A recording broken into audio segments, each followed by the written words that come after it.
The Story of Mary Jones and Her Bible, 1882. Chapter 4. 2 Miles to a Bible. 'Tis written, man shall not live alone by the perishing bread of earth. Thou givest the soul a richer food to nourish the heavenly birth. And yet to our fields of golden grain thou bringest the harvest morn. Thine opening hand is the life of all, for thou preparest them corn. Our Evans's farm was a curious old-fashioned place. The house was a large rambling building with many queer ups and downs, and with oddly shaped windows in all sorts of unexpected places. And yet there was an aspect of homely comfort about the house not always to be found in far finer and more imposing-looking residences. At the back were the outbuildings, the sheds and cow-houses, the poultry pen, the stables and pigsties, while stretching away beyond these again were the home paddock, the drying ground, and a small enclosed field which went by the name of Hospital Meadow on account of its being used for disabled animals that needed a rest. With the farmer himself we made acquaintance 2 years ago at the meeting, when he spoke so kindly to Mary, and he was still the same good, honest, industrious, God-fearing man, never forgetting in the claims and anxieties of his work what he owed to the Giver of all, who sends his rain for the watering of the seed and his sun for the ripening of the harvest. Nor did he, as too many farmers are in the habit of doing, repine at Providence and find fault with God's dealings if the rain came down upon the hay before it was safely carried, or if an early autumn gale laid his wheat, even with the earth from which it sprang, ere the sickle could be put into it. Nor did he complain and grumble even when disease showed itself among the breed of small but active cattle of which he was justly proud, and carried off besides some of his fine sheep, destined for the famous Welsh mutton which sometimes is to be found on English tables. In short, he was contented with what the Lord sent, and said with Job, when a misfortune occurred, "Shall we receive good at the hands of the Lord, and shall we not receive evil?" Of Mrs. Evans we have already spoken, and if we add here that she was a true helpmeet to her husband in matters both temporal and spiritual, that is all we need say in her praise. This worthy couple had 3 children. The eldest was already grown up. She was a fine girl and a great comfort and help to her mother. The younger children were boys who went to a grammar school in a town a mile or 2 away. They were manly, high-spirited little fellows, well-trained and as honest and true as their parents. Such, then, was the family into which our little Mary was welcomed with all the love and kindness. She was shy and timid the first time, for the farmhouse was a much finer place than any home she had hitherto seen. And there was an atmosphere of warmth, and there were delicious signs of plenty, which were unknown in Jacob Jones's poor little cottage, where everything was upon the most frugal, not to say meager, scale. But Mary's shyness did not last long. Indeed, it disappeared wholly soon after she had crossed the threshold, where she was met by Mrs. Evans with a hearty welcome and a motherly kiss. "Come in, little one," said the good woman, drawing her into the cozy old-fashioned kitchen, where a kettle was singing on the hob and an enticing fragrance of currant shortcake, baking for an early tea, scented the air. "There, get warm, dear," said Mrs. Evans, "and then you shall have to go to the parlor and study the Bible. And have you got a pencil and scrap of paper to take notes if you want them?" "Yes, thank you, ma'am. I brought them with me," replied Mary. For a few minutes she sat there basking in the pleasant, cheery glow of the firelight. Then she was admitted to the parlor, where, on the table in the center of the room, and covered reverently with a clean white cloth, was the precious book. It must not be thought, from the care thus taken of it, that the Bible was never used. On the contrary, it was always read at prayers night and morning. And the farmer, whenever he had a spare half hour, liked nothing better than to study the sacred book and seek to understand its teachings. There's no need to tell you to be careful of our Bible and to turn over the leaves gently, Mary, I'm sure, said Mrs. Evans. You would do that anyway, I know. And now, my child, I'll leave you and the Bible together. When you've learned your lesson for Sunday school and read all you want, come back into the kitchen and have some tea before you go. Then the good farmer's wife went away, leaving Mary alone with the Bible for the first time in her life. Presently the child raised the napkin and, folding it neatly, laid it on one side. Then with trembling hands she opened the book, opened it at the 5th chapter of John, and her eyes caught these words: Search the Scriptures, for in them ye think ye have eternal life, and they are they which testify of me. I will, she cried, feeling as if the words were spoken directly to her by some divine voice. I will search and learn all I can. Oh, if I had but a Bible of my own! And this wish, this sigh for the rare and coveted treasure, was the keynote to a grand chorus of glorious harmony which, years after, spread in volume until it rolled in waves of sound over the whole earth. Yes, that yearning in a poor child's heart was destined to be a means of light and knowledge to millions of souls in the future. Thus verily has God often chosen the weak things of the world to carry out his great designs and work his will. And here once more is an instance of the small beginnings which have great results, results whose importance is not to be calculated on this side of eternity. When Mary had finished studying the scripture lesson for the morrow and had enjoyed a plentiful meal in the cozy kitchen, she said goodbye to her kind friends and set off on her homeward journey, her mind full of one of the greatest longings, out of which a resolution was slowly shaping itself. It was formed at last. I must have a Bible of my own, she said aloud in the earnestness of her purpose. I must have one if I save up for it for 10 years. And by the time this was settled in her mind, the child had reached her home.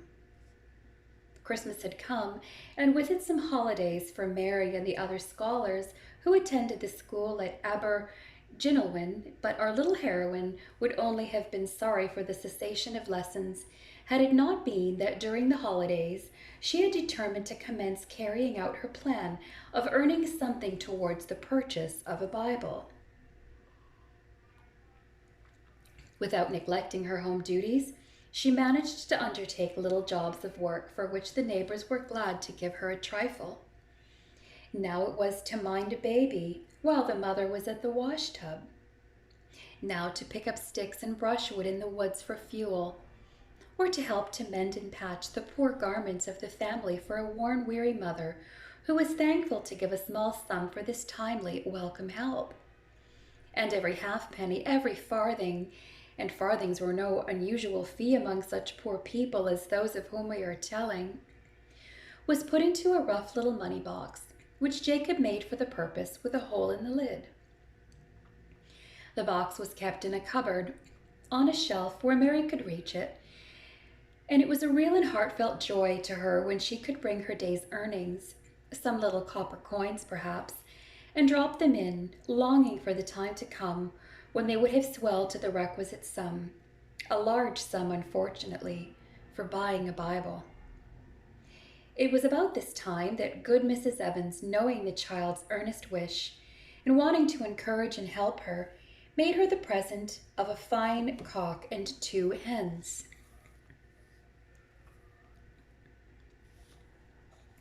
Nay, nay, my dear, don't thank me, said she, when Mary was trying to tell her how grateful she was.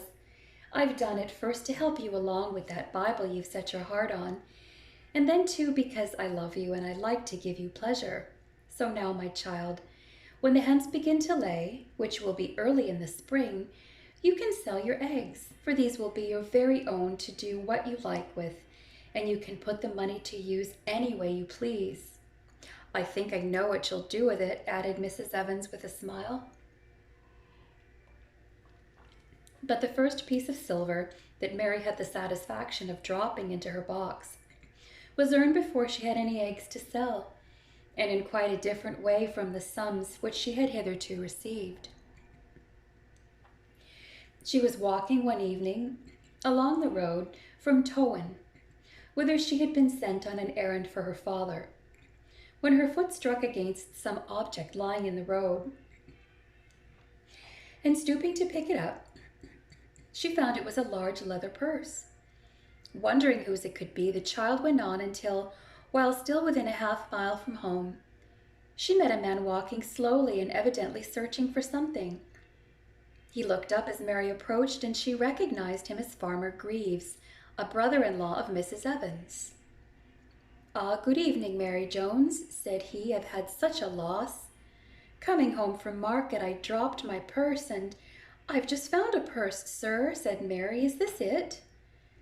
"You found a purse?" exclaimed the farmer eagerly. "Yes, indeed, my dear, that is mine, and I'm very much obliged to you. No, stay a moment," he called after her, for Mary was already trudging off again. "I would like to give you a trifle for your just some trifle by way of thanks." As he spoke, his finger and thumb closed on a bright shilling, which surely would not have been too much to give to a poor child who had found a heavy purse. But he thought better or worse of it, and took out instead a sixpence, and handed it to Mary, who took it with a very heartfelt thanks, and ran home as quickly as possible to drop her silver treasure safely into the box, where it was destined to keep its poor brethren company for many a long year. But the Christmas holidays were soon over, and then it was difficult for Mary to keep up with her daily lessons and her Sunday school tasks, the latter involving the weekly visits to the farmhouse for the study of the Bible. What with these and her home duties, sometimes weeks passed without her having time to earn a penny towards the purchase of the sacred treasure. Sometimes, too, she was rather late in reaching home on the Saturday evenings, and now and again Molly was uneasy about her, for Mary would come by shortcuts over the hills, along ways which, however safe in the daytime, were rough and unpleasant, if not dangerous, after dark, and in these long winter evenings in the daylight vanished very early. It was on one of these occasions that Molly and Jacob Jones were sitting and waiting for their daughter. The old clock had already struck 8. She had never been so late as this before. "Our Molly ought to be home, Jacob," said Molly, breaking a silence disturbed only by the noise of Jacob's busy loom. "It's got as dark, and there's no moon tonight. The way's a rugged one if she comes the shortcut across the hill, and she's not one to choose a long road if she can find a shorter, bless her. She's more than after her time. I hope no harm's come to the child." Molly's walked up to the window and looked out. "Don't be fretting yourself, Molly," replied Jacob, pausing in his work. "Mary's out on a good errand, and he who put the love of good things in her heart will take care of her in her going out and in her coming in, from henceforth even for evermore." Jacob spoke solemnly, but with a tone of conviction that comforted his wife, as words of his had often done before. And just then a light step bounded up to the door. The latch was lifted, and Mary's lithe young figure entered the cottage, her dark eyes shining with intelligence, her cheeks flushed with exercise, a look of eager animation overspreading the whole of her bright face, and seeming to diffuse a radiance round the cottage, while it shone reflected in the countenances of Jacob and Molly. "Well, child, what have you learned today?" questioned Jacob. "Have you studied your lesson for the Sunday school?" "Aye, father, that I have, and a beautiful lesson it was," responded the child. "It was the lesson that Mr. Evans together that kept me so late." "How so, Mary?" asked Molly.